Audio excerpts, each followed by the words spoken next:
Kung kahapon ay 10 lang mula sa 18, nagpakilalang mga dating kasapi ng Philippine Marines ang dumalo sa presscon. Ngayong araw ay wala ni isa sa kanila ang sumipot sa dapat sana'y parangal na igagawad sa kanila. Isa pa sa mga tinitingnan natin ay kung ano ang magiging epekto nito sa remittances. The other area that we look into are what will be the effect on the remittances, sabi ng ating Pangulo. Binunyag ng Pangulong Marcos na kabilang sa mga pangunahing binabantayan ng pamahalaan sa gitna ng tumitinding tensyon, sa gitna ng silangan, ang epekto nito sa remittances o perang pinapadala sa report ng ABS-CBN. 3 Pinoy na naaresto kaugnay sa pang-espiya para sa China ang umamin sa krimen ayon sa National Security Council. Nagbabagang mga balita at pagtalakay sa mga isyu ng lipunan. Bulsa! Opinyon, banat at paglalantad sa katotohanan. Bulsa! What you see is what you get. You decide. Kumusta po kayo, mga kababayan? Ako po si Dante Maravillas. Montolfo, ano sabi niyan? Kung kahapon ay 10 lang mula sa 18, nagpakilalang mga dating kasapi ng Philippine Marines ang dumalo sa presscon. Ngayong araw ay wala ni isa sa kanila ang sumipot sa dapat sana'y parangal na igagawad sa kanila. Sinabi ni United People's Initiative UPI Secretary General Captain Ray Valeros, retired, nagtago na raw ang nasabing mga marites dahil sa banta sa kanilang buhay. Pero sinabi naman ng aking Tweety Bird na umatras na ang nasabing mga nagpakilalang Marines dahil napagtanto nila ang lalim ng problemang kanilang pinasok. Bukod dito ay nabisto rin na hindi talaga mga naging kasapi ng Philippine Marines ang ilan sa kanila, samantalang marami rin sa grupo ang naharap sa iba't ibang kaso, kaya sila ay dishonorably discharged sa serbisyo. Isa lang sa dalawa ang maaring dahilan sa di nila pagdalo, kulang yung binayad sa kanila o polpol yung abogado nila na si Libito Baligod ayon sa Tweety Bird. Yan ang Tweety Bird ni Montolfo. Ngayon ako din, may Tweety Bird ako, pero tawaging tik-tik, spy. Yung aking tik-tik tumawag, nasa gobyerno siya, may position siya sa isang agent. Hindi elective position, kundi sa bureaucracy, mataas, importanting agency siya. Tumawag ngayon pa lang. Ang sabi niya, abangan mo, Anya, Brad. Ako kasi, Anya, may paniwala sa'yo, kaya kinunta kita. Naniniwala ako sa mga balita mo. Credible ka. Kaya bigyan kita ng napaka-importanting balita ngayon. Sabi ko, ano yan sir? Next week niya, abangan niya ninyo kasi yung mga senador na sangkot sa flood control, may warrant of arrest na niyang lalabas. Sabi ko, ha? First time ito na nag-tip siya sa akin. Tingnan natin kung totoo. Ito yung ating Pangulo. Isa pa sa mga tinitingnan natin ay kung ano ang magiging epekto nito sa remittances. The other area that we look into are what will be the effect on the remittances, sabi ng ating Pangulo. Binunyag ng Pangulong Marcos na kabilang sa mga pangunahing binabantayan ng pamahalaan sa gitna ng tumitinding tensyon, sa gitna ng silangan, ang epekto nito sa remittances o perang pinapadala ng mga overseas Filipino workers. Tama naman. Anong mali doon na maging concern yung ating Pangulo doon sa remittances? Siyempre yung value ng kanilang pinapadala, babagsak. Paano naman yung kanilang pamilya dito? And this is not within the control ng ating Pangulo. Ginusto ba ng ating Pangulo na magkagira sa Middle East? Kaya nga sabi dito sa latest, ibigay ko na to sa inyo, may briefing na ginawa ngayon yung Department of Foreign Affairs. Yung ating Pangulo lalarga, pupuntang Amerika sa UN meeting. Bigay ko na ito sa inyo, mga kababayan, napaka-importanting information ito. Taga DFA ito, mga kababayan na nagsasalita. Magandang umaga po sa inyong lahat. Bibisita po si Pangulong Ferdinand R. Marcos Jr. sa United Nations sa New York sa darating na ika-9 at ika-10 ng Marso. Napakahalaga po ng biyaheng ito. Ito po ang tamang pagkakataon dahil sa mga nangyayari ngayon sa Middle East. Ang UN ang pinakaangkop na lugar upang manawagan ng ating Pangulo para sa kapayapaan sa Middle East at sa kaligtasan ng lahat ng mga sibilyan, lalo na ng ating mga kababayan. In fact, in 2 meetings, the President will offer a voice from our region, from developing countries, and call for restraint, respect for international law, including the UN Charter and humanitarian law, and for all concerned to return to the negotiating table for peace. Magsasalita po ang Pangulo sa 70th session ng Commission on the Status of Women o CSW-70. He will also highlight here the Philippines' commitment to promote, advance, and protect the rights and well-being of women and girls. Magsasalita rin po siya sa isang special session ng UN General Assembly. Isa sa mga layunin dito ay makakuha ng karagdagang suporta sa kandidatura ng Pilipinas na maging non-permanent member ng UN Security Council para sa taong 2027 to 2028. In his address at the General Assembly, the President will underscore how the Philippines has continuously and constructively engaged the United Nations and UN member states since the UN's founding in 1945 to advance the rule of law, multilateralism, sustainable development, climate resilience, humanitarian action, and the promotion of human rights and protection of vulnerable groups in conflict situations. Nakatakda ring makipagpulong ang Pangulo kay UN Secretary General Antonio Guterres upang pag-usapan ang mga nangyayari sa Middle East. He will also reiterate the Philippines' commitment to the United Nations and to multilateralism. Bakit nga ba mahalaga na magkaroon tayo ng seat sa UN Security Council? Uulitin po natin. Mahalaga po ito dahil nagbibigay ito sa Pilipinas ng kapangyarihan at boses sa mga usaping global safety at security. Importante po ang mga usaping ito para sa mga Pilipino at mga mamamayan mula sa mga developing countries. May impact po ito sa ating sovereignty, maritime security, sa global economy at sa safety ng ating overseas Filipino workers. Responsibilidad natin na tumulong para maging mas mapayapa at patas ang mundo.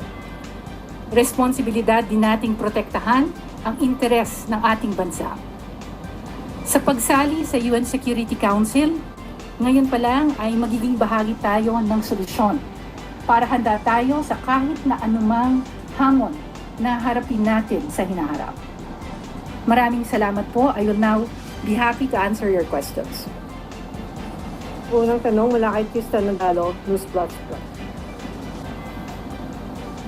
Hi, Ambassador Escalona. Good morning po.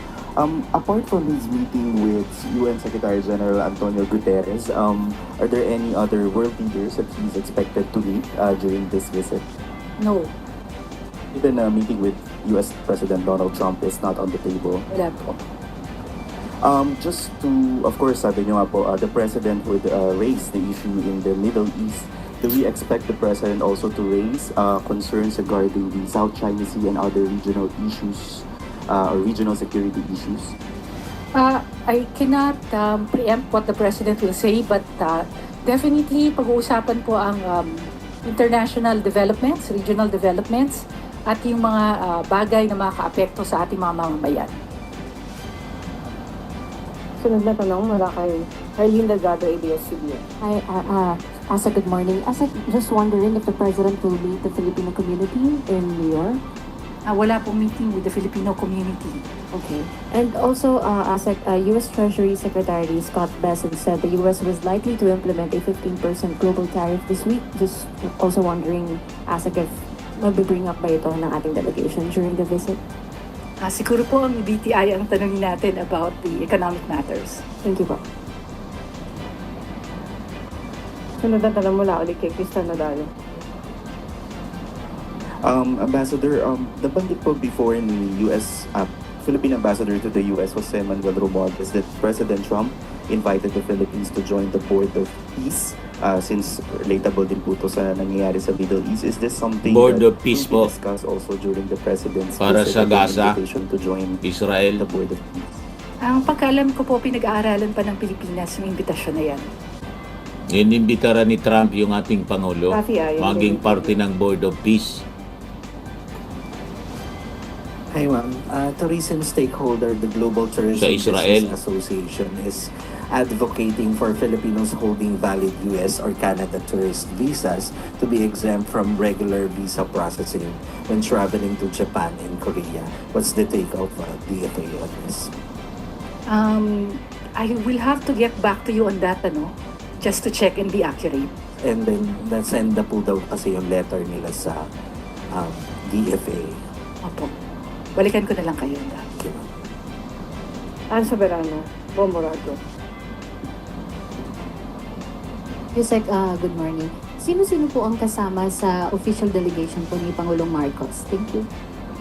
The President will be accompanied to New York by First Lady Luis Araneta Marcos, Secretary of Foreign Affairs Maria Teresa Lazaro, Secretary of Migrant Workers Hans Leo Kakdak, Secretary Carlito Galvez Jr., Presidential Advisor on Peace, Reconciliation and Unity, PCO Acting Secretary Dave Gomez, Senator Erwin Tulfo, Chair of the Senate Committee on Foreign Relations, at iba pa nating mga opisyal sa pamahalaan.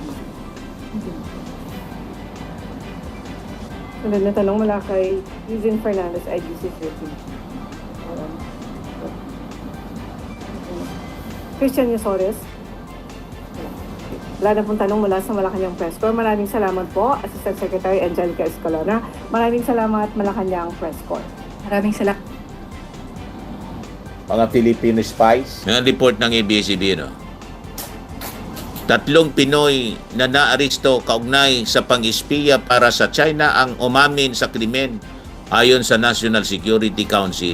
Tapos may mga vloggers daw, binabayaran, journalist, ganap buhay sila. Binibinta nila yung Pilipinas. Statement of the National Security Council, NSC spokesperson Valencia Jr. sabi dito, the National Security Council confirms the Rappler investigative report that government authorities have uncovered a serious national security matter involving espionage and foreign-directed malign activities in the country linked to the People's Republic of China. The operations of these individuals acting to the behest of Chinese intelligence have been addressed and terminated. For reasons of national security, we cannot discuss identities, methods, or timelines, so as not to jeopardize on ongoing operations. Nonetheless, necessary actions have been taken against the individuals concerned. All Filipino nationals have all confessed their complicity in espionage activities and are cooperating with authorities. Yan ang sabi ng National Security Council. Grabe po. Matindi yung pag-espiya nila dito. The apprehension of these individuals is a result of joint operations by various national government agencies under the Insider Threat Program, the Program 6, to protect national security sensitive information from foreign espionage, turn coercion in malicious or intelligent or negligent compromise. The program covers many government agencies handling sensitive information. We assure the public that safeguards are in place in working in our security agencies remain proactive and vigilant, leading to the success of Philippine counterintelligence operation. We also appeal to Congress to prioritize the approval of 2 new pieces of legislation which would strengthen the country's ability to protect our country's sovereignty, democratic institution, and security from covert or deceptive foreign state activities, namely the new Anti-Espionage Bill to replace Commonwealth Act 616 passed way back during the American period, and the Anti-Foreign Malign Influence and Interference Act. When passed into law, these measures would expand the investigative powers of government, allow the prevention and disruption of hostile operation and networks, and protect our sensitive information and critical infrastructure. Dapat talaga may legislation na po. At yung parusa, yung pag-tiktik sa ibang bansa na mga Muslim countries, pinapatay po yan, firing squad, yung mga traitor, para matakot sila na mag-traitor sa sariling bansa. Anyway, yun lang po. Maraming salamat. Bukas naman, ako po si Dante Maravillas. Bye-bye po. God bless. Swimming and lifting cream, pinapahid po sa mga pulses in affected area. Mainam po sa paninigas ng mga kaso-kasuan. Ito naman po, Automax Radiant Serum. Sa mukha naman yung application, anti-aging po siya. You will look 10 years younger than your age. Sa mga cancer patients naman po, baka lang gusto ninyo itong itry. Neng siya red mix fruit drink. Hindi mo po siya gamot, food supplement siya. Kaya lang, gawa siya mga kababayan sa goji berry. Yung goji berry may anti-cancer properties. O ngayon, yung mga inquiries ninyo, dumiritso na lang kayo sa aming messenger sa Facebook para masagot namin agad. Ayos pa? Ayos na ayos niya, Mr. Maravilla. Sa mga nagana po ng malinis and spacious fitness gym, pumunta lang po kayo sa aming Colossal Fitness Gym. May Grab ka rental din po kami. But anyway, ito po pala yung aming bagong product na binibenta online. I am worldwide amazing pure organic barley powdered drink mix from Australia. Negosyo to ng aking anak na architect entrepreneur Riz Maravillas. Ayan po. Kontakin na lang po ninyo siya, Riz Maravillas on Facebook.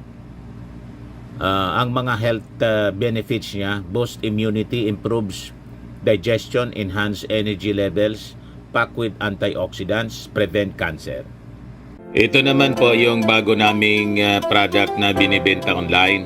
Eye Glow Serum, whitening po siya. Tingnan ninyo yung epekto sa aking anak na architect before and now. Yung mga inquiries po ninyo, dumiretso na lang kayo sa kanyang Facebook account, Riz Maravillas.